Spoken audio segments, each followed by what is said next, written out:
So, folks, the rumors are flying again. These rumors fly, I don't know, every couple months or so, but the rumors are flying once again that we're going to be getting the original cuts of the Star Wars original films, the original trilogy on Blu-ray, the original cuts unaltered from before George Lucas himself altered the movies, turned them into the special editions that,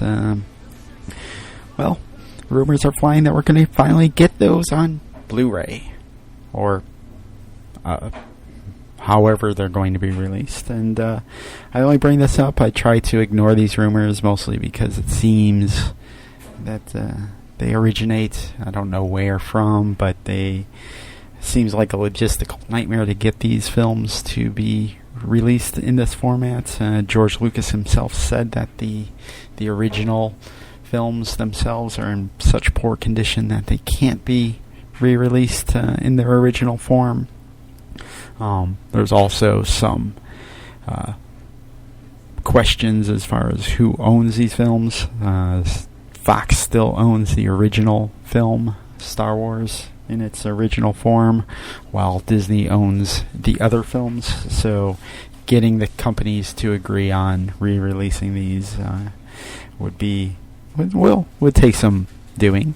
And I only bring this up because apparently John Landis himself, the director of American Werewolf in London, Blues Brothers, countless other movie classics from the 70s and 80s, beyond, and close friends to George Lucas himself. He has been coming out and saying that George himself is now stating that these movies are going to be released. And I don't know if that makes this rumor any truer than it has in the past, but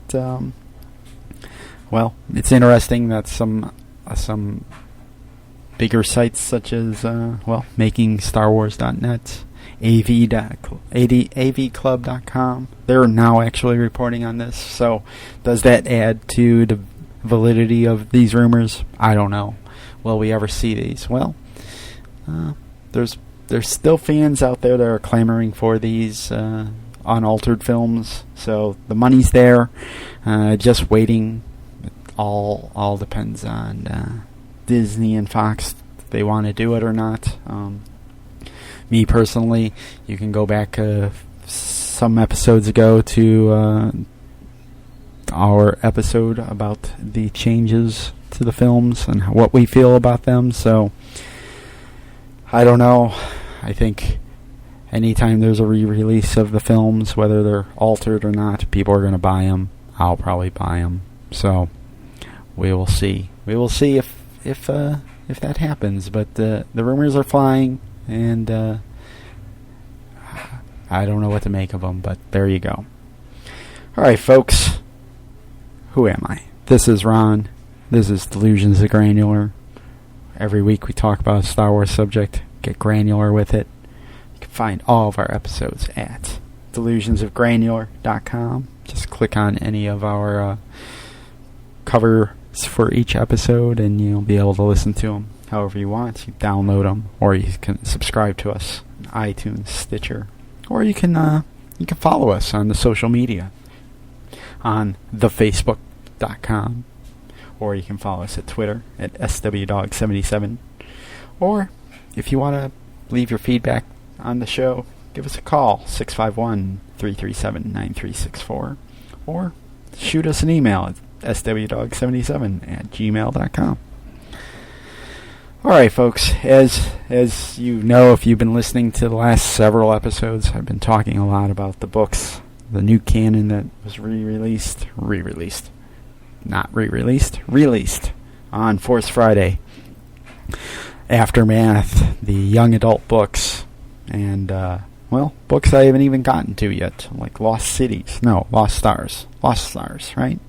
But I wanted to take a moment to not talk about books, kind of talk about a different part of the Star Wars fandom, something that I'm all too familiar with, the collecting side of things.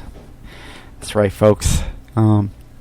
Folks, if you've been listening to the show for going way back to, I don't know, something like episode 25 or something, you know I was a collector at one point. I was a bit of a toy addict.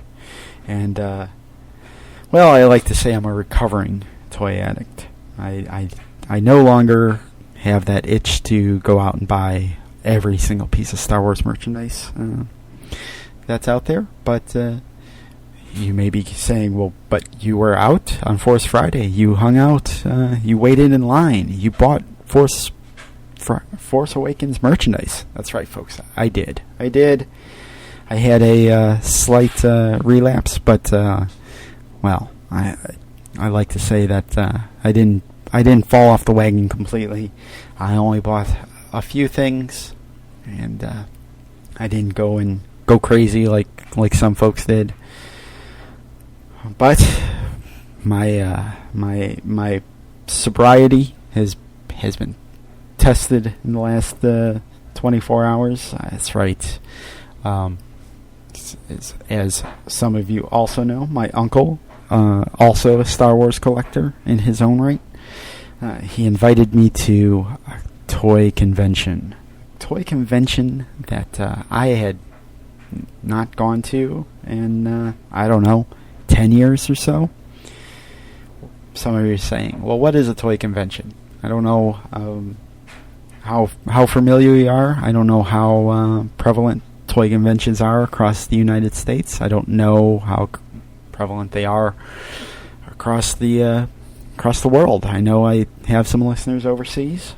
I don't know if you're familiar with a toy convention is, but I think a lot of us are familiar with the comic book conventions, the big ones, of course, San Diego Comic-Con, C2E2 here in Chicago, other comic book conventions in the larger cities across the states. They have them. They're well organized. They're pretty professional.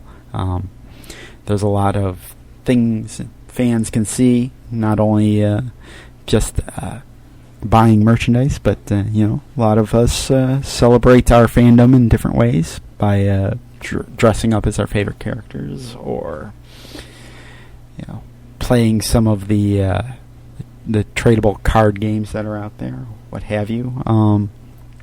But some of us like to celebrate our fandom by collecting, and we go to these conventions. Now, the toy conventions that I'm talking about are the ones that aren't as professional. They're a little bit more like flea markets. More haggling can be had. More swapping of items. More kind of more of a treasure hunt, so to speak, a scavenger hunt. But like I said, I hadn't been to one in about 10 years. I wanted to check it out to see how it's changed. I personally thought that when I kind of gave up on my collecting, so had the world of toy conventions. I saw that they were dying out. The prequels were over with. Like many of us, we thought Star Wars had died once again, and not knowing if there was ever going to be a future. And I saw that the Star Wars conventions, or toy conventions, they were slowing down as well. Not as much new merchandise out there, and not enough merchandise making it to these conventions. Attendance was slowing down, but lo and behold, new merchandise, Force Awakens merchandise hits, and seems like there's a resurgence in the toy conventions. And well, I wanted to go and report on it, and well, see if my sobriety holds up, and I wasn't going to have a relapse and go into haggling with the dealers there. And they are dealers, folks. They're just dealing in a different type of addiction, but they're out there, folks. So let me go back a little bit. Like I said, I got an invitation from my uncle. He's like, "Hey, going to a toy convention on Sunday morning. Would you like to come?" I was like, "Well, I guess I could check it out. What's the harm?" Now, folks, let me me tell you about the breed of character that goes to these toy conventions. Some of us like to brunch on Sunday mornings. Some of us are recovering from a hangover. Some of us are maybe watching the football. Some of us are worshiping at our whatever organized religion that we like to worship in. And then there are the toy convention goers. You see them, you pull up in the parking lot wherever the toy convention is being held. They're opening up the trunks of their vehicles. They're pulling out their plastic shipping containers or storage containers filled with mostly unopened merchandise. Some merchandise that's old, but they're going out and they're looking for possibly selling it, making a deal, maybe looking for a deal, maybe looking to sell some merchandise to overpriced merchandise to some of the suckers out there. I don't know. I'm not judging at all, folks, but they're there, and doors open doors open a little early if you want to pay a little bit more for the early admittance. My uncle and I did pay for that. We paid the hefty fee of $5 to get in to the VFW hall. Now, VFW hall, if you're not familiar, is halls dedicated to they're for the veterans of foreign wars, but mostly they're now there for halls that you can rent out for whatever personal occasion you want to celebrate, whether it's a retirement or a baptism or a wedding, whatever. They're halls you can rent out, and Sunday mornings are usually reserved for the toy cons. So we go in, we walk in, of course, as any good Star Wars event. There's a line of people to get in, clamoring for the new merchandise. It's not a long line, but we get in relatively quickly. Walk into the toy convention, and all of a sudden it comes rushing back to me, folks. The familiar allure, the sense of nostalgia, the familiar faces. That's right, folks. 10 years away from the toy convention, and yes, some of those dealers are still out there. Some of them new, but some of them still selling their wares to the people that want to buy the Star Wars merchandise. Now, the Star Wars merchandise, it's a secondary market. This kind of ties into my Force Friday episodes.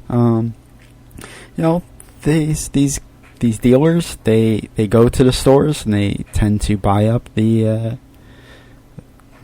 most wanted of merchandise, and then they rent a table or two at the Toy Con, and then they jack up the price a little bit, make a little bit of a profit. And is this fair? Is this a moral thing that they are doing? Well, who's to say? The secondary market really was kind of created around Star Wars, and if there's a supply, if there's a demand, there's a supply. And as I'm looking around, I'm seeing a lot of Star Wars merchandise that never had really seen make it onto the toy aisle. Bought out maybe when the stores open by these dealers so that they can make their profits in the secondary market. Is it fair to the kids that want to have these toys to play with? Well, I'll question that. I don't know if kids nowadays are into the toys, because as I look around the toy convention that I was at, not seeing a lot of young kids, not seeing a lot of pre-teenagers. I'm seeing a lot of guys my age, 30-something, 40-something, maybe even 20-somethings, wandering around, buying up things. And folks, these are serious buyers here. As I'm kind of hearing some conversations, hearing some haggling. Yeah, there's some serious cash exchanging hands. We're not just talking about few tens of dollars here. No, we're talking hundreds of dollars exchanging hands. I looking around, one of the most expensive items I saw was a C-3PO original action figure on card in a plastic case. Doesn't look like it's touched doesn't look like it's been touched since it came out in 1977. But asked what the price is, and we were told it's $900. It's pretty steep.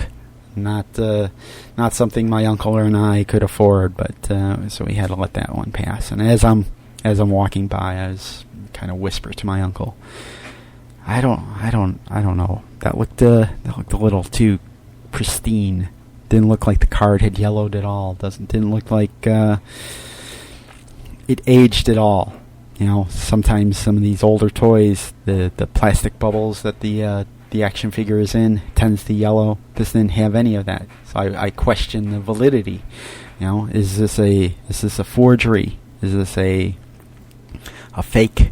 Is this a reprint?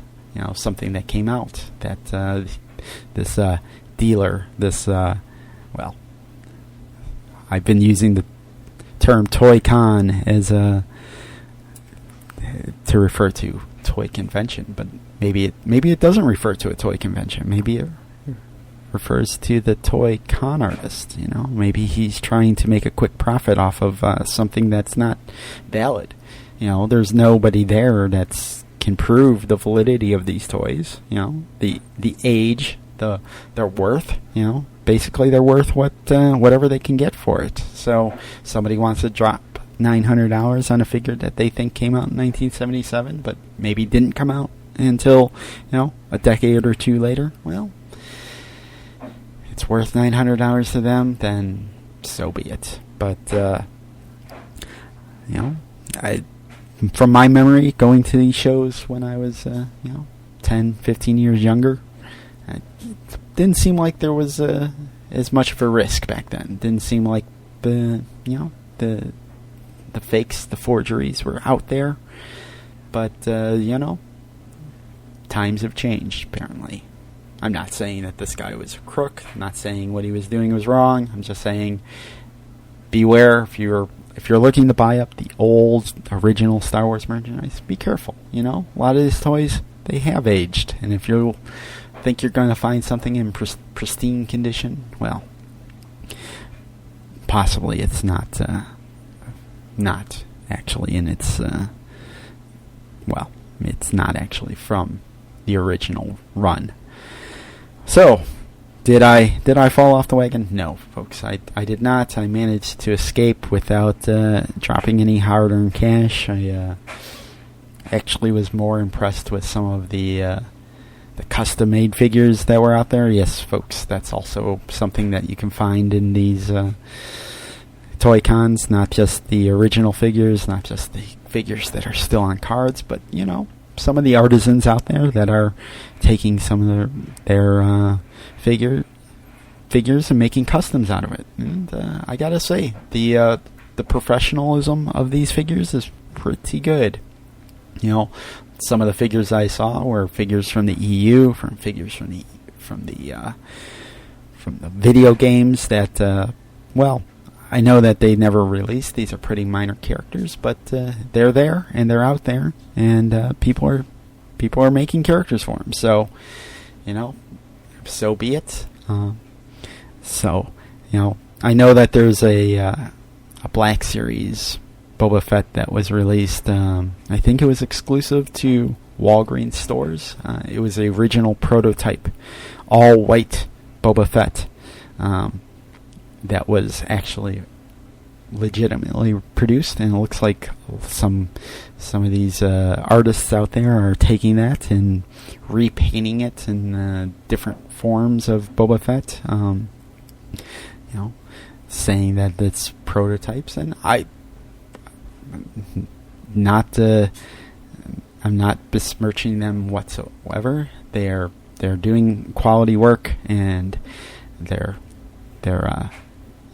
like I said, I was pretty impressed with some of the more custom figures that are out there. But it's not all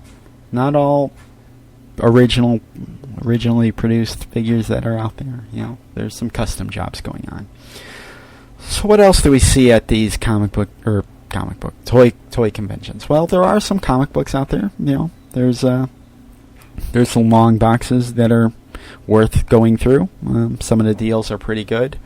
There's also seems like it's not just all Star Wars figures. It's there's some Marvel figures going on. There's some original He-Man figures going on. Some Godzilla, some Walking Dead, some you name it. They've made a toy for it. Some of them still in package. Some of them not. Some of them just in bins where you kind of have to sift through and see if you can find the gem.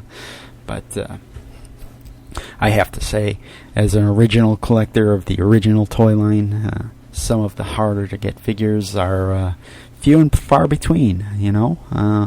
Good on my uncle. He's held on to his collection, and hopefully he'll one day sell it and make himself a fine profit. But the original run of Star Wars toys it's either out there in poor condition, or it's not to be had whatsoever. Especially finding stuff that's still on card or still in a box it's not there.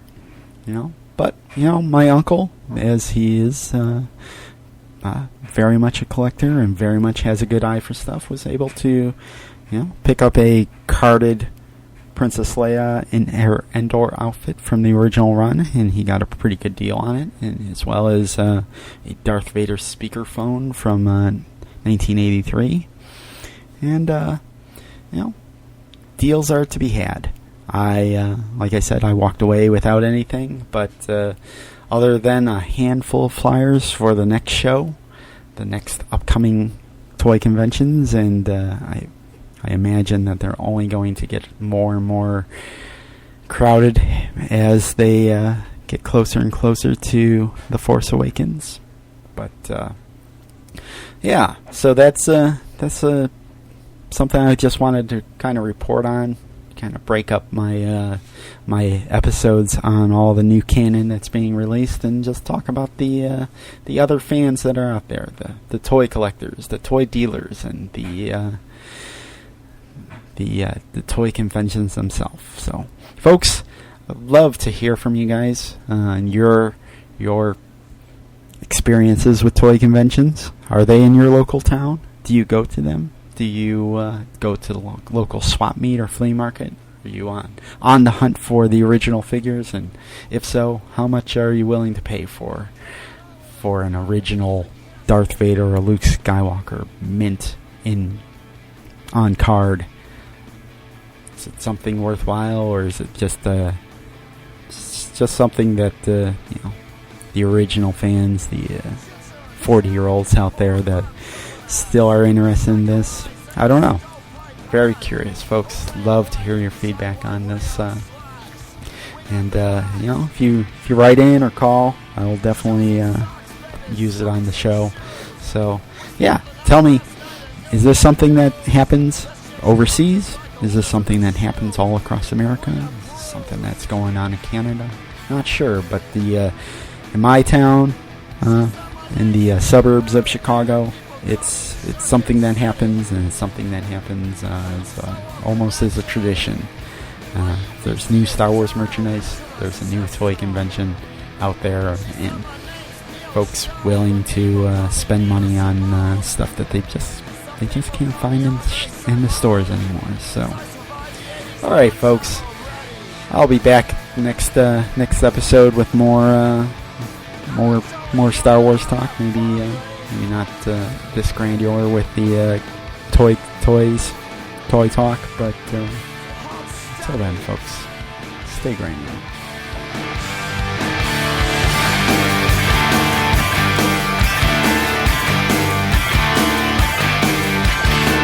It was a blockbuster summer, moving pictures got us through to September. They made a movie about me and you, and they made it half nude and half true. There was a blood-sucking summer. I spent half the time trying to get paid for my savior. Swishing through the city center, I did a couple favors for these guys that look like Tuscan Raiders.